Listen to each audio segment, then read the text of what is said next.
Je parlais dans la dernière vidéo que votre première source de cash flow va probablement être votre emploi.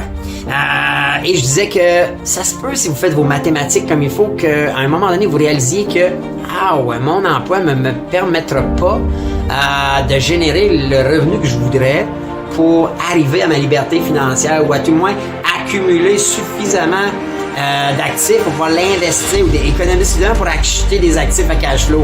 Ça se peut que vous allez faire ce constat-là. Et là, vous allez avoir le réflexe, je vais aller demander une augmentation de salaire. Moi, je vous recommande, au lieu d'augmenter ou de demander une augmentation de salaire, optimisez vos revenus avec des comptes de dépenses. Et je m'explique.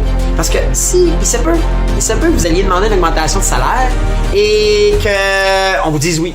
Hein? OK, je veux, je sais pas moi, une augmentation de 5 000 $ cette année. Le hic, c'est que votre 5 000 $, il va être imposé. Il va être imposé. Donc, le 5 000 ne vaudra pas 5 000 $. Il va valoir probablement de 3 000 ou 2 500. Alors, le travail de demander une augmentation ne vaut pas la peine dans un cas comme ça. Il est mieux et plus gagnant pour vous, puis sûrement pour votre employeur, de demander un compte de dépenses de 5 000 $. Parce que là, vous allez avoir ou pouvoir bénéficier à 100% du 5 000 $. Donc, ça peut être, par exemple, demander une allocation pour votre véhicule si vous faites de la route, demander une allocation pour n'importe quoi, vos vêtements si vous travaillez. Peut-être que les employeurs, vous pouvez être créatifs avec eux autres. Ils peuvent souvent vous donner une allocation pour les déplacements, le linge, l'habillement, même le manger, le dîner. Demandez un compte de dépenses. Je vous garantis que vous allez optimiser la valeur de ce qui est un peu votre augmentation de salaire. Hyper important. Vous voulez aller chercher 100% du gain que vous allez obtenir en allant négocier une augmentation de salaire.